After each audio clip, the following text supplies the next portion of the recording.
In conversation with some fascinating ladies who've changed the game in the world of video, music, and gaming. Only on Hungama's Women Game Changers 2022 podcast.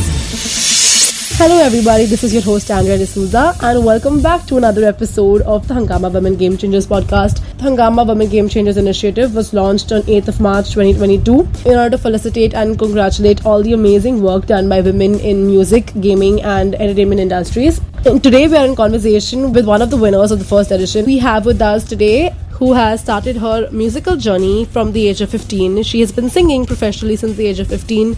She is a rapper, a songwriter, a recording artist and a composer, and she has worked with some amazing people in the industry. So let's just have a round of applause for Diane Zaquera. Hi Diane, it is amazing to have you here with us, and let's get into it. Hi Andrea. Oh my god, thank you so much for having me here. Hungama is like a family to me now. Nurtured me right since the start of my career, and I'm so honored to be a part of all the trailblazers who are going beyond and breaking barriers. I'm so fortunate to watch all the women getting out there and challenging stereotypes and just like creating safe, unfiltered spaces and new possibilities for artists and communities and inspiring so many people. It's just a privilege to be a part of all the game changers here. We are so glad to have you, and we absolutely love your music. So you said you're like a part of Hungama. It's like family for you, and we've been there since the beginning. Yeah. So you started singing at the age of 15, correct? I started rapping actually at the age of 13, but I think I got out there with my music at the age of 15. If I'm really going to say 13, I might as well just say that I started music in my mom's womb, because my dad was a musician. Not a musician, he used to play the guitar, but he was also working. So there was always music in the house, and I just grew up with Bonnie M, Abbas, Celine Dion, Selena. So there was always music, but it just, wow. I think at 15 I wanted to be out there with all the other artists that I loved. That is so cool. So you started off as, these old school musicians or did you directly start rapping at the age of 13? Like, did you sing something before 13 or just rap? I loved singing, but I never really got out there to be a musician.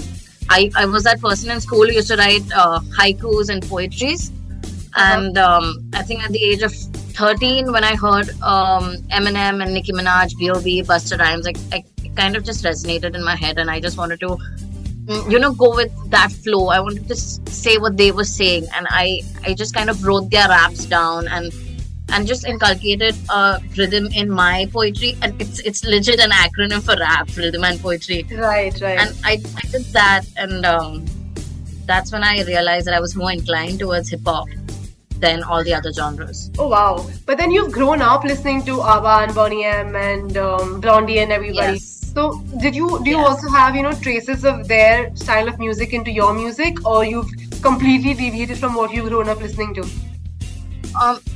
I think I have. I think I do not have any traces of them in my music. I feel like I have my own little style of just being me.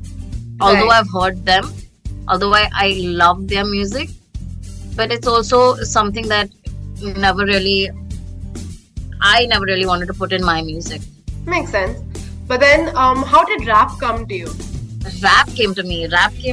I think it was just me watching VH1 one day. Like, I used to watch it a lot, and I remember jotting the top 10s which used to air every Saturdays, and most of the songs were really Nicki Minaj and Eminem and Busta Rhymes and B.O.B. And I loved what they were doing. Like, I was always that singy person who used to sing. I used to do a lot of competitions in school, but as soon as I heard, I think Right Through Me or Love the Way You Lie, I loved what they were doing.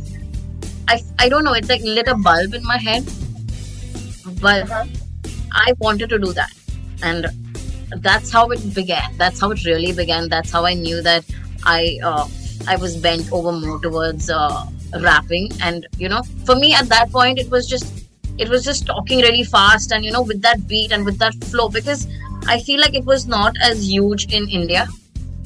for any community to look up to in India. Right. It was and rap was very nascent when I started rapping. So it was always the international artists that kind of kept the drive going in me.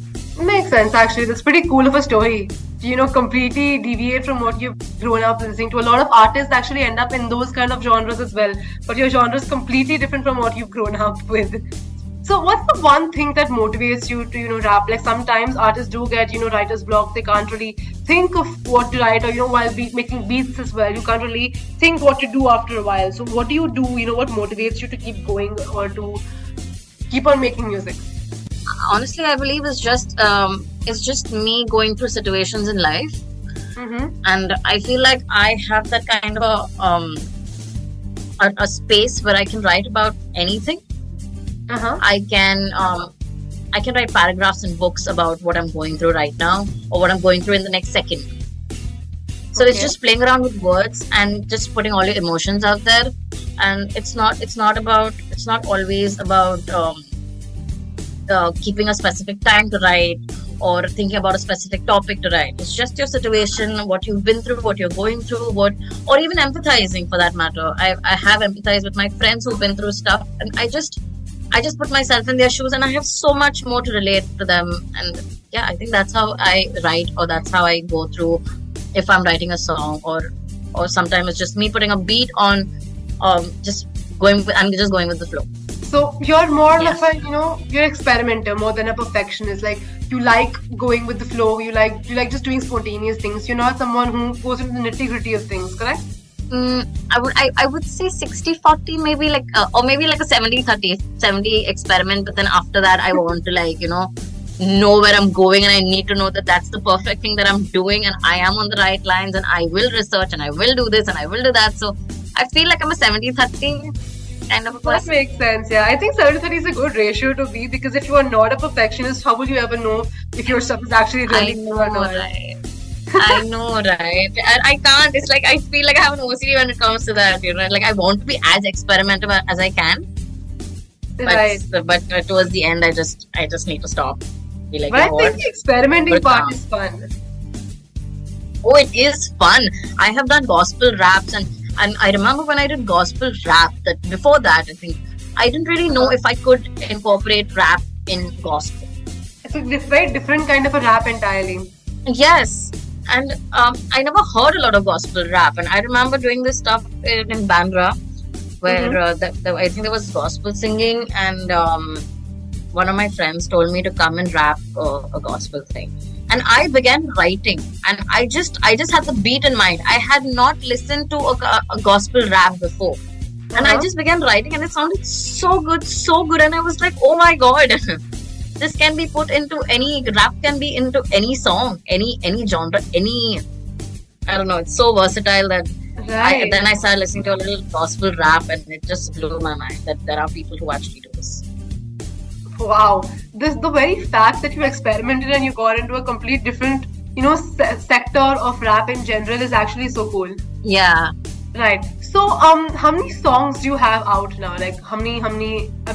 Do you put out albums or do you put out singles? I usually put out singles, and I'm mostly collaborating with artists, and I do a lot of commercial stuff, that is movies and jingles, and I think work just kept flowing from all quarters, be it Bollywood music or live shows, TVC jingles, collaborations, like I said. Yeah, I think it's like all over the place. I was genuinely quite curious. You've been in the industry for a while now, but if you had to have an alternate career, like something completely different from music, what would you think that would be? I am also working, so I am in the business space because I mean, music is not as huge as it is. Rap as a genre is not as huge as it is internationally, and you have to pay the way for it to get as huge. Like it is bit by bit, it is snowballing, but it is not as huge again. Yeah. So I had to have an alternate career to kind of get that balance in life. But I believe that I can draw that line where I can get, really passionate about my music, but also professional about my work, and kind of mix those both. So maybe sometime later in life, I would like to open my own record label where I can, mix both my business and music together. That would be so cool to have a record label of your own entirely. Like most artists are as it is doing it, but that would be so cool if even you had one. Yeah, it's something that I thought about. So all through your music journey so far, who's been like a mentor that somebody that you can look up to, either like family or someone that outside family, a friend or a celebrity or something that you've been able to look up to, or get inspiration from when you ever felt low, or maybe when you haven't been able to think that creatively? I think from the very start, and I'm going to stick with this to the end, that has always been my family and the environment that I was born in, and the environment that I chose to keep around me. That has always kept me going and has always been an inspiration. When I say family, it's my dad and my mom who have always encouraged me to do what I want to do. Because I remember having the biggest, if you've heard Bezuban, that was one of my debuts in Bollywood and in the movie scene. And it happened during my 10th board exams. And I remember telling my dad that, what should I do? And he's like, do you really want to do this? Do you really want to go for the recording? And he didn't, hold me back. He was just encouraging me like, okay, do you want to do this? Have you done studying? Are you going to study? I took my book and I went for the recording. I remember recording, and when there was another person in the studio, I was studying. And I was always encouraged by my parents. And when I say inspiration, my dad was always playing music. And he wanted to be a musician, but I don't know where those dreams went, and it didn't really, happen. Just blew off in steam. But that's something I carry along with me, and my environment is just everybody, my friends, my family, just encouraging me and just being there. It's not nobody had got me down and told me, but what about your future and what about your studies, and that's not going to happen. It was never like that. So I think that kind of motivates me and inspires me so much to just push myself and just do what I love to do. And just like believe in myself, because there are so many people who are believing in me. Right. So I know. That's like an instant inspiration boost, like an instant confidence boost as well. And the very fact that you went and you recorded an amazing song while you were in your board exams is, whoa, it's like huge. Oh, man, you know what? That was my Hindi paper, and I remember this because I know that my Hindi is not as good.